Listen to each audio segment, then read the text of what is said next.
बेटा,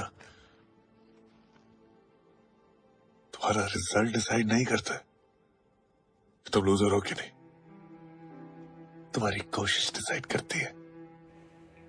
नमस्कार दोस्तों, मैं पुष्पेंद्र कुमार स्वागत करता हूं आपका हमारे YouTube चैनल SDG4 पे। दोस्तों, आज के इस वीडियो में हम पढ़ेंगे बौद्ध शिक्षा। दोस्तों, आप जानते हैं कि बौद्ध धर्म हम लोग पढ़ रहे हैं और पिछले वीडियो में हम लोगों ने बौद्ध धर्म और गौतम बुद्ध से संबंधित महत्वपूर्ण तथ्यों को देखा था। आज के इस वीडियो में हम लोग बौद्ध शिक्षा से संबंधित महत्वपूर्ण तथ्यों को देखेंगे। तो दोस्तों, आइए शुरू करते हैं बौद्ध शिक्षा। दोस्तों, सबसे पहले बौद्ध शिक्षा की बात की जाए तो ये आम जनता की भाषा पाली में बुद्ध ने उपदेश दिया था। इसके अलावा बुद्ध ने बताया, बुद्ध के अनुसार सृष्टि दुखमय है, क्षणिक है और आत्मविहीन है। ध्यान रखेंगे कि बुद्ध के अनुसार सृष्टि दुखमय है, क्षणिक है और आत्मविहीन है। यहां से सेंटेंस बना के, वाक्य बनाकर कथन के रूप में प्रश्न पूछे जाते हैं कि इनमें से निम्नलिखित कथनों को देखते हुए बताया कि यह किस धर्म से संबंधित है। तो सबसे पहले बौद्ध शिक्षा, बुद्ध ने जो बौद्ध शिक्षा दी, जो उपदेश दिए, वो आम जनता की भाषा पाली में दिया। इसके अलावा बुद्ध कहते हैं कि संसार यानी कि सृष्टि दुखमय है, क्षणिक है और आत्मविहीन है।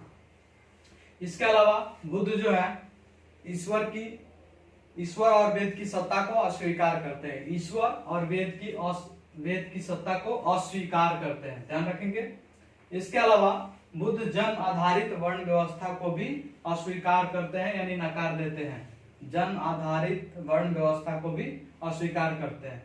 इसके अलावा बुद्ध कहते हैं कि एक वस्तु के विनाश के पश्चात दूसरे वस्तु की उत्पत्ति होती है। एक वस्तु के विनाश के पश्चात दूसरे वस्तु की उत्पत्ति होती है और प्रत्येक घटना के पीछे कार्य कारण का संबंध होता है। प्रत्येक घटना के पीछे कार्य कारण का संबंध होता है और इसी कार्य कारण के सिद्धांत को प्रतीत्य समुत्पाद कहा गया है या प्रतीत्य समुत्पाद के नाम से जाना जाता है। तो बौद्ध धर्म में प्रतीत्य समुत्पाद क्या है? तो कारण कार्य सिद्धांत है, ध्यान रखेंगे। इसका तात्पर्य यह है कि एक वस्तु के विनाश के पश्चात दूसरे वस्तु की उत्पत्ति होती है। इसके अलावा निर्वाण की बात की गई है। बौद्ध धर्म में बौद्ध शिक्षा के अंतर्गत निर्वाण की बात की गई है। निर्वाण का अर्थ क्या होता है? तो बौद्ध धर्म में बुद्ध के अनुसार निर्वाण प्राप्त करने का अर्थ है इच्छाओं एवं तृष्णाओं से छुटकारा। इच्छाओं एवं तृष्णाओं से छुटकारा, जिससे जन्म मरण के बंधन से मुक्ति मिल जाए। अर्थात निर्वाण का अर्थ है दीपक का बुझ जाना। दीपक का बुझ जाना का अर्थ है कि जन्म मरण की जो ये प्रक्रिया है, इससे छुटकारा मिलना। इसी को बौद्ध धर्म में निर्वाण कहा गया है।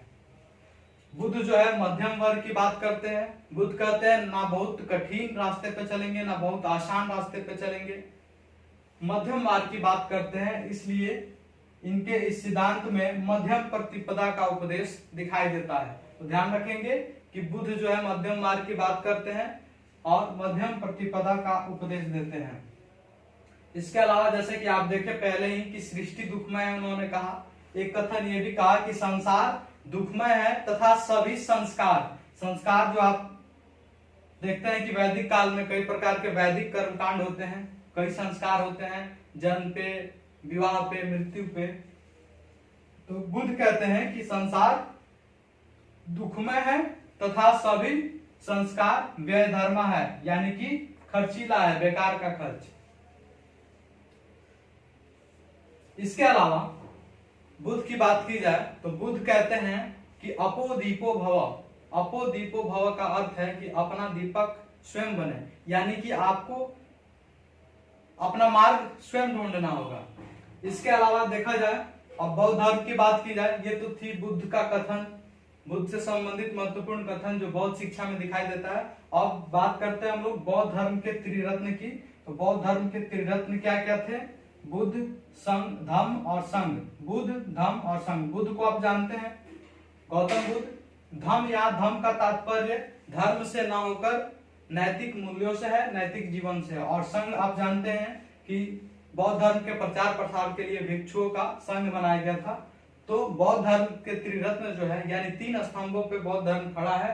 पहला बुद्ध, दूसरा धम्म और तीसरा संघ। बुद्ध, धम्म यानी कि नैतिक मूल्य और संघ यानी कि भिक्षुओं का संघ। इसके अलावा बौद्ध धर्म के 4 आर्य सत्य है। बौद्ध धर्म में 4 आर्य सत्य की चर्चा की गई है। ये चारों आर्य सत्य क्या है?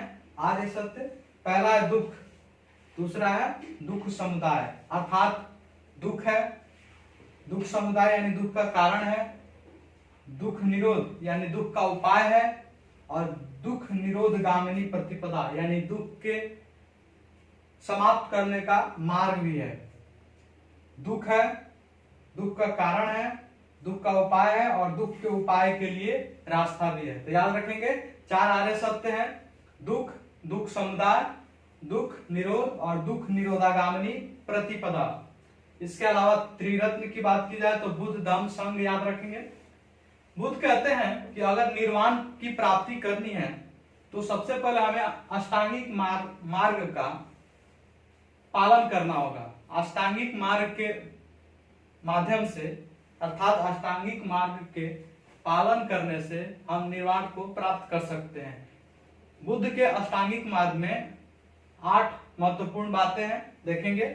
सम्यक दृष्टि, सम्यक संकल्प, सम्यक वाक, सम्यक कर्मांत, सम्यक आजीव, सम्यक व्यायाम, सम्यक स्मृति, सम्यक समाधि। याद रखेंगे, सम्यक सम्यक सब में है, याद रखेंगे दृष्टि, संकल्प, वाक, कर्मांत। नेक्स्ट है आजीव, व्यायाम, स्मृति, समाधि। सम्यक दृष्टि का क्या अर्थ है? तो वस्तु के वास्तविक स्वरूप की अगर आपको समझ है तो है सम्यक दृष्टि। सम्यक संकल्प क्या होना चाहिए? लोभ, द्वेष और हिंसा आदि से मुक्त विचार, ऐसा विचार, ऐसा संकल्प जो लोभ, द्वेष और हिंसा से मुक्ति दिलाती हो। उसके बाद सम्यक वाक की बात की जाए, वाक मतलब होता है बोलना, यानी कि अप्रिय वचनों का त्याग करना, मतलब ऐसी भाषा, ऐसा शब्द ना बोले जो किसी को बुरा लगे। तो ऐसे अप्रिय वचनों का त्याग क्या है? सम्यक वाक। सम्यक कर्मांत क्या है? तो सम्यक कर्मांत मतलब ऐसे कर्म का अंत करना, जैसे कुकर्म, गलत कार्य का अंत करना, यानी कि किसका अनुसरण करना? सत्कर्मों का अनुसरण करना। सत्य कर्मों का अनुसरण करना ही सम्यक कर्मांत है। उसके अलावा है सम्यक आजीव। सम्यक आजीव मतलब सदाचार युक्त आजीविका, यानी आपके जो आजीविका का साधन है वो सदाचार युक्त है। मतलब कोई ऐसा आपके आजीविका का साधन गलत मार्ग नहीं होना चाहिए। जैसे चोरी, डकैती, लुटेरा वगैरह होते हैं, वो भी आजीविका के लिए करते हैं लेकिन उनका मार्ग गलत है। तो सदाचार युक्त आजीविका होना चाहिए, सम्यक आजीव। उसके बाद सम्यक व्यायाम, मानसिक और शारीरिक तौर पे स्वयं को स्वस्थ रखने के लिए सम्यक व्यायाम होना चाहिए। सम्यक स्मृति क्या है? तो सात्विक भाव। सात्विक भाव मतलब सबके साथ एक समान भाव से पेश आना। और अंतिम और 8वां है सम्यक समाधि, यानी कि एकाग्रता, यानी कि आप कोई भी काम कर रहे हैं तो उसमें एकाग्रता होना चाहिए। तो इन 8 अष्टांगिक मार्गों के माध्यम से आप निर्वाण की प्राप्ति कर सकते हैं, आपके जीवन में सुख शांति आ सकती है। अंततः कहा जाए तो इन 8 मार्गों के माध्यम से, इन अष्टांगिक मार्गों के माध्यम से भव तृष्णा नष्ट हो जाती है। भव तृष्णा का मतलब है ऐसी इच्छाएं जिसका त्याग करने से निर्वाण प्राप्ति होती है। इसके अलावा कुछ और महत्वपूर्ण तथ्यों को देखा जाए तो बुद्ध ने 10 सील की बात की थी। ये 10 सील है क्या दोस्तों? ये सील है नैतिक मूल्यों का, नैतिक जीवन, सदाचार जीवन। यानी कि बुद्ध ने सदाचार और नैतिक जीवन के मूल्यों पर, नैतिक जीवन पर अत्यधिक बल दिया है। बुद्ध कहते हैं कि व्यक्ति का जीवन जो होना चाहिए सदा होना चाहिए और नैतिक मूल्यों पे आधारित होना चाहिए। इसके लिए वो 10 सील की बात करते हैं। 10 सील कौन कौन है? तो अहिंसा, हिंसा न करना, सत्य, झूठ न बोलना, अस्तेय, चोरी न करना, अपरिग्रह यानी कि धन इकट्ठा न करना, मद का सेवन न करना, मद यानी कि शराब का सेवन न करना। इसके अलावा असमय भोजन न करना, सुखप्रद बिस्तर पर न सोना, यानी ऐसे बिस्तर पे ना सोना जिसपे बहुत आराम हो। इसके अलावा आभूषण का त्याग करना। इसके अलावा स्त्रियों से दूर रहना, यानी कि ब्रह्मचर्य का पालन करना। उसके बाद है व्यभिचार से दूर रहना, यानी कि ऐसे व्यक्ति से दूर रहना जो गलत आचरण सिखाते हो या गलत आचरण का व्यवहार करते हो। तो अहिंसा, सत्य, अस्तेय, अपरिग्रह और मद का सेवन न करना, ये 5 जो है ये गृहस्थों के लिए है। चूंकि 10 का पालन अगर गृहस्थ करने लगे तो सबसे पहले कि घर में पत्नी है, बेटी है, परिवार में बहुत सारे स्त्रियां सदस्य होती हैं, तो स्त्रियों से दूर होने की बात है। दूसरी चीज है कि आभूषण का त्याग करना संभव नहीं दिखता है। इसके अलावा सुखप्रद बिस्तर पर न सोना या फिर असमय भोजन करना। अगर कोई व्यक्ति व्यापार में है तो फिर वो संभव है कि वो असमय भोजन करे। इसलिए मात्र 5 शील को, यानी कि अहिंसा, सत्य, अस्तेय, अपरिग्रह और मद सेवन न करना, इन 5 शील को गृहस्थों के लिए बनाया गया। और बाकी इन 5 के अलावा कुछ और 5 हैं, यानी कि असमय भोजन न करना, सुखप्रद बिस्तर पर न सोना, आभूषण का त्याग करना, स्त्रियों से दूर रहना और व्यभिचार से दूर रहना। इन 10 शीलों को भिक्षु के लिए बनाया गया था। तो ध्यान रखेंगे कि 10 शील है, जिसमें कि 5 शील गृहस्थों के लिए और 10 शील भिक्षुओं के लिए है। बुद्ध की दर्शन की बात की जाए, बुद्ध 4 दर्शन की बात करते हैं। पहला है अनिश्वरवाद, नाम से ही पता चल रहा है अनिश्वरवाद, यानी कि ईश्वरीय सत्ता में विश्वास नहीं। दूसरा उनका दर्शन था शून्यवाद, शून्यतावाद का दर्शन। ये क्या था? तो बुद्ध के अनुसार संसार की समस्त वस्तुएं और पदार्थ जो है सत्ताहीन है, तो यानी कि शून्य है, पूरी दुनिया शून्य है, कोई सत्ता नहीं है इस दुनिया पर, किसी का कोई सत्ता नहीं। तो सबसे पहला अनिश्वरवाद, दूसरा है शून्यतावाद, तीसरा है अनात्मवाद। अनात्मवाद का मतलब है कि आत्म चेतना पर सर्वाधिक बल दिया गया है, यानी कि आत्मा पे विश्वास नहीं किया गया है। चौथा है क्षणिकवाद। क्षणिकवाद यानी बुद्ध के अनुसार संसार में कोई भी चीज स्थिर नहीं है।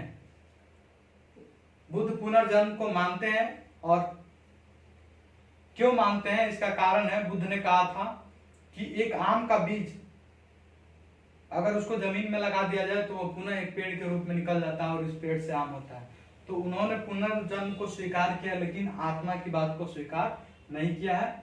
तो ये था बौद्ध शिक्षा, यानी कि बुद्ध के शिक्षाओं से संबंधित कुछ महत्वपूर्ण तथ्य थे। आशा करते हैं कि आज का ये वीडियो आपको पसंद आया होगा और बहुत सारे ऐसे फैक्ट आपको जानने को मिली होगी।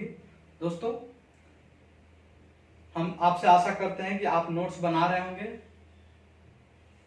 वीडियो को बार बार देखें, नोट्स बनाएं।